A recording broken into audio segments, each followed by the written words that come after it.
بسم اللہ الرحمن الرحیم۔ پچھلے حصے میں ہم نے پڑھا فتح مکہ کے موقع پر کیسے حضور صلی اللہ علیہ وسلم مکہ میں داخل ہوئے اور خالد بن ولید رضی اللہ تعالیٰ عنہ کے ایک طرف بھیجا تاکہ کوئی بھی سامنے اگر رکاوٹ بنے تو اس کو کاٹ ڈالیں، اور دوسری طرف زبیر بن عوام رضی اللہ تعالیٰ عنہ کو بھیجا کہ اگر آپ کے سامنے بھی کوئی آئے تو اس کو آپ کاٹ ڈالیں۔ اور اس کے بعد حضور صلی اللہ علیہ وسلم مکہ میں داخل ہوئے، حرم میں داخل ہوئے، بیت اللہ میں داخل ہوئے، اور بیت اللہ میں انہوں نے جو ہے نا وہ نوافل ادا کیے اور دروازہ اندر سے بند کر کے، اور پھر بعد میں دروازہ کھولا، اور ابھی ان کا خطاب جو ہے نا اس حصے میں اس کا ہم ذکر کریں گے۔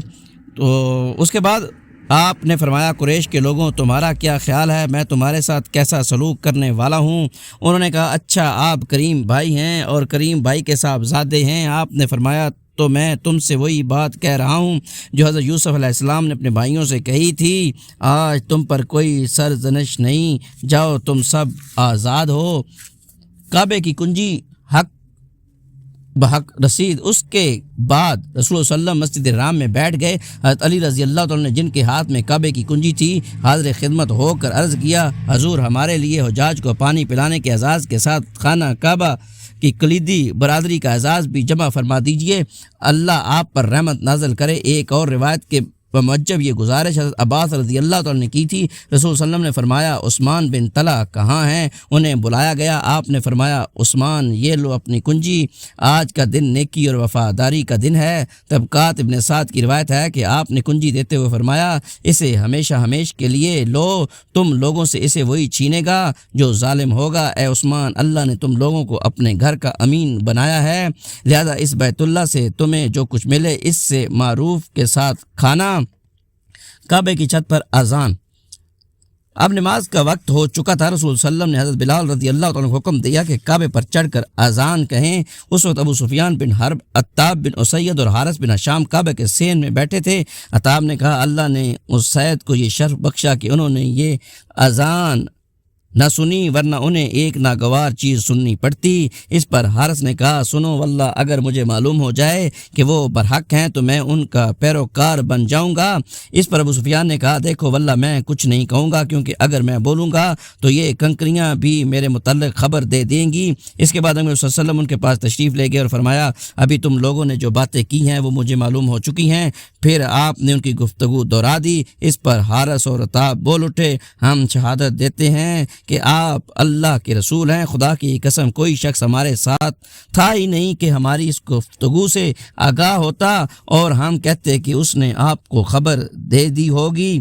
فتح یا شکرانے کی نماز۔ اسی روز رسول صلی اللہ علیہ وسلم ام ہانی بنت ابی طالب کے گھر تشریف لے گئے، وہاں غسل فرمایا اور ان کے گھر میں ہی 8 رکعت نماز پڑھی۔ یہ چاشت کا وقت تھا، اس لیے کسی لیے اس کو چاشت کی نماز سمجھا اور کسی نے فتح کی نماز۔ ام ہانی نے اپنے 2 دیوروں کو پناہ دے رکھی تھی۔ آپ نے فرمایا اے ام ہانی جسے تم نے پناہ دی اسے ہم نے بھی پناہ دی۔ اس ارشاد کی وجہ یہ تھی کہ ام ہانی کے بھائی علی ابن ابی طالب رضی اللہ عنہ ان دونوں کو قتل کرنا چاہتے تھے، اس لیے ام ہانی نے ان دونوں کو چھپا کر گھر کا دروازہ بند کر رکھا تھا۔ جب نبی صلی اللہ علیہ وسلم تشریف لے گئے تو ان کے بارے میں سوال کیا اور مذکورہ جواب سے بہرہ ہوئیں۔ اکابر مجرمین کا خون رائیگاں قرار دے دیا گیا۔ فتح مکہ کے روز رسول اللہ صلی اللہ علیہ وسلم نے اکابر مجرمین میں سے 9 آدمیوں کا خون رائیگاں قرار دیتے ہوئے حکم دیا کہ اگر وہ کعبے کے پردے کے نیچے بھی پیچھے بھی پائے جائیں تو انہیں قتل کر دیا جائے۔ ان کے نام یہ ہیں عبد الاعضیٰ بن قتل، عبداللہ بن سعد بن ابی سرح، اکرمہ بن ابی جہل، حارث بن نفیل بن وہب، مقیس بن سبابہ، حبار بن اسود۔ ابن قتل کی 2 لونڈیاں جو نبی صلی اللہ علیہ وسلم کی ہجو گایا کرتی تھیں، سارا جو اولاد عبد المطلب میں سے کسی کی لونڈی تھی، اس کے پاس حاطب کا خط پایا گیا تھا۔ ابن ابی سرح کا معاملہ یہ ہوا کہ اسے عثمان بن عفان رضی اللہ عنہ خدمت نبی صلی اللہ علیہ وسلم میں لے جا کر جان بخشی کی سفارش کر دی اور آپ نے اس کی جان بخشی فرما دی، اس کا اسلام قبول کر لیا۔ لیکن اس سے پہلے آپ کچھ دیر تک اس امید میں خاموش رہے کہ کوئی صحابی اٹھ کر اسے قتل کر دیں گے، کیونکہ یہ شخص اس سے پہلے بھی ایک بار اسلام قبول کر چکا تھا اور ہجرت کر کے مدینہ آیا تھا، لیکن پھر مرتد ہو کر بھاگ گیا تھا۔ تاہم اس کے بعد اس کا کردار ان کے حسن اسلام کا آئینہ دار ہے۔ اکرمہ بن ابی جہل نے بھاگ کر یمن کی راہ لی، لیکن اس کی بیوی خدمت نبی صلی اللہ علیہ وسلم میں حاضر ہو کر اس کے لیے امان طلب ہوئی اور آپ نے امان دے دی۔ اس کے بعد وہ اکرمہ کے پیچھے پیچھے گئیں اور اسے ساتھ لے آئیں۔ اس نے واپس آ کر اسلام قبول کیا اور اس کے اسلام کی کیفیت بہت اچھی رہی۔ ابن قتل خانہ کعبہ کا پردہ پکڑ کر لٹکا ہوا تھا۔ ایک صحابی نے خدمت نبی میں حاضر ہو کر اطلاع دی، آپ نے فرمایا اسے قتل کر دو۔ انہوں نے اسے قتل کر دیا۔ مقیس بن سبابہ کو حضرت نمیلہ بن عبداللہ نے قتل کیا۔ مقیس بھی پہلے مسلمان ہو چکا تھا، لیکن پھر ایک انصاری کو قتل کر کے مرتد ہو گیا اور بھاگ کر مشرکین کے پاس چلا گیا تھا۔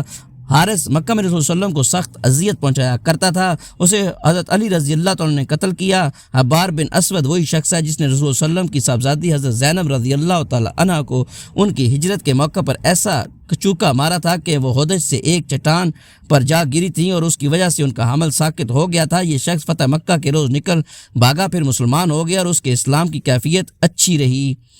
ابن قتل کی دونوں لونڈیوں میں سے ایک قتل کی گئی، دوسری کے لیے امان طلب کی گئی اور اس نے اسلام قبول کر لیا۔ اس طرح سارہ کے لیے امان طلب کی گئی اور وہ بھی مسلمان ہو گئی۔ خلاصہ یہ کہ 9 میں سے 4 قتل کیے گئے، 5 کی جان بخشی ہوئی اور انہوں نے اسلام قبول کیا۔ حافظ ابن حجر لکھتے ہیں کہ جن لوگوں کا خون رائیگاں قرار دیا گیا ان کے ضمن میں ابو معشر نے حارث بن طلال خزائی کا بھی ذکر کیا، اسے حضرت علی رضی اللہ عنہ نے قتل کیا۔ امام حاکم نے اسی فہرست میں کعب بن زہیر کا ذکر کیا۔ کعب کا واقعہ مشہور ہے، اس نے بعد میں آ کر اسلام قبول کیا اور نبی صلی اللہ علیہ وسلم کی مدح کی۔ اسی فہرست میں وحشی بن حرب اور ابو سفیان کی بیوی ہندہ بنت عتبہ میں جنہوں نے اسلام قبول کیا، اور ابن قتل کی لونڈی ارنب ہے جو قتل کی گئی۔ سعد ہیں، یہ بھی قتل کی گئی، جیسا کہ ابن اسحاق نے ذکر کیا ہے کہ ان طرح مردوں کی تعداد 8 اور عورتوں کی تعداد 6 ہو جاتی ہے۔ ہو سکتا ہے کہ دونوں لوڈیاں ارنب اور ابن سعد ہوں اور اختلاف محض نام کا ہو یا کنیت اور لقب کے اعتبار سے اختلاف ہو گیا ہو۔ صفوان بن امیہ اور فضالہ بن عمیر کا قبول اسلام۔ صفوان کا خون اگرچہ رائیگاں نہیں قرار دیا گیا تھا، لیکن قریش کا ایک بڑا لیڈر ہونے کی حیثیت سے اسے اپنی جان کا خطرہ تھا، اس لیے وہ بھی بھاگ گیا۔ عمیر بن واب بھی جمی نے رسول اللہ صلی اللہ علیہ وسلم کی خدمت میں حاضر ہو کر اس کے لیے امان طلب کی، آپ نے امان دے دی اور علامت کے طور پر عمیر کو اپنی وہ پگڑی بھی دے دی جو مکہ میں داخلے کے وقت آپ نے سر پر باندھ رکھی تھی۔ عمیر صفوان کے پاس پہنچے تو وہ جدہ سے یمن جانے کے لیے سمندر پر سواری ہونے تیار کر رہا تھا۔ عمیر اسے واپس لے آئے۔ اس نے رسول صلی اللہ علیہ وسلم سے کہا مجھے 2 مہینے کا اختیار دیجیے، آپ نے فرمایا تمہیں 4 مہینے کا اختیار ہے۔ اس کے بعد صفوان نے اسلام قبول کر لیا، اس کی بیوی پہلے ہی مسلمان ہو چکی تھی، آپ نے دونوں کو پہلے ہی نکاح پر برقرار رکھا۔ فضالہ ایک جری آدمی تھا، جس وقت رسول صلی اللہ علیہ وسلم طواف کر رہے تھے وہ قتل کی نیت سے آپ کے پاس آیا، لیکن رسول صلی اللہ علیہ وسلم نے بتا دیا کہ اس کے دل میں کیا ہے، اس پر وہ مسلمان ہو گیا۔ فتح کے دوسرے دن رسول صلی اللہ علیہ وسلم کا خطبہ، فتح کے دوسرے دن خطبہ دینے کے لیے رسول صلی اللہ علیہ وسلم لوگوں کے درمیان پھر کھڑے ہوئے آپ نے اللہ کی حمد و ثنا کی اور شایان شان اس کی تمہید کی اور پھر فرمایا لوگوں، اللہ نے جس دن یہ آسمان و زمین کو پیدا کیا اسی دن مکہ کو حرام حرمت والا شہر ٹھہرایا، اس لیے وہ اللہ کی حرمت کے سبب قیامت تک کے لیے یہ حرام ہے۔ کوئی آدمی جو اللہ اور آخرت پر ایمان رکھتا ہو اس کے لیے حلال نہیں کہ اس میں خون بہائے یا یہاں کا کوئی درخت کاٹے۔ اگر کوئی شخص اس بنا پر رخصت اختیار کرے کہ رسول صلی اللہ علیہ وسلم نے یہاں قتال کیا تو اس سے کہہ دو کہ اللہ نے اپنے رسول کو اجازت دی تھی لیکن تمہیں اجازت نہیں دی ہے، اور میرے لیے بھی اسی صرف دن کے ایک ساتھ میں حلال کیا گیا، پھر آج اس کی حرمت اسی طرح پلٹ آئی جس طرح کل اس کی حرمت تھی۔ اب چاہیے کہ جو حاضر ہے وہ غائب کو یہ بات پہنچا دے۔ ایک روایت میں اتنا مزید اضافہ ہے کہ یہاں کا کانٹا نہ کاٹا جائے، شکار نہ بگایا جائے اور گری پڑی چیز نہ اٹھائی جائے، البتہ وہ شخص اٹھا سکتا ہے جو اس کا تعارف کرائے، اور یہاں کی گھاس نہ اکھاڑی جائے۔ حضرت عباس رضی اللہ عنہ نے کہا یا رسول صلی اللہ علیہ وسلم مگر اذخر عرب کے مشہور گھاس جو موج کی ہم شکل ہوتی ہے اور چائے اور دوا کے طور پر استعمال ہوتی ہے، کیونکہ یہ لوہار اور گھر کی ضرورت کی چیز ہے۔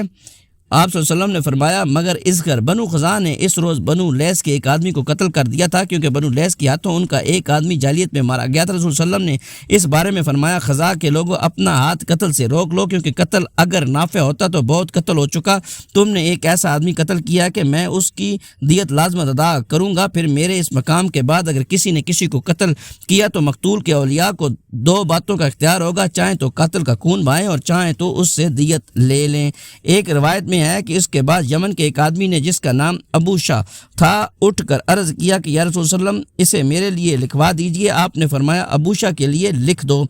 انصار کے اندیشے، جب رسول اللہ وسلم فتح مکہ کی تکمیل مکمل فرما چکے اور معلوم ہے کہ یہی آپ کا شہر ہے، آپ کی جائے پیدائش اور وطن تھا، تو انصار نے آپس میں کہا کیا خیال ہے اب رسول اللہ وسلم کو اپنی سرزمین اور آپ کا اپنا شہر فتح کر دیا ہے تو آپ یہیں قیام فرمائیں۔ اس وقت آپ صفا پر ہاتھ اٹھائے دعا فرما رہے تھے، دعا سے فارغ ہوئے تو دریافت فرمایا تم لوگوں نے کیا بات کی ہے؟ انہوں نے کہا کچھ نہیں رسول اللہ وسلم، مگر آپ کے اصرار پر فرمایا تو بالآخر لوگوں نے بتلایا، آپ نے فرمایا خدا کی پناہ اب زندگی اور موت تمہارے ساتھ ہے۔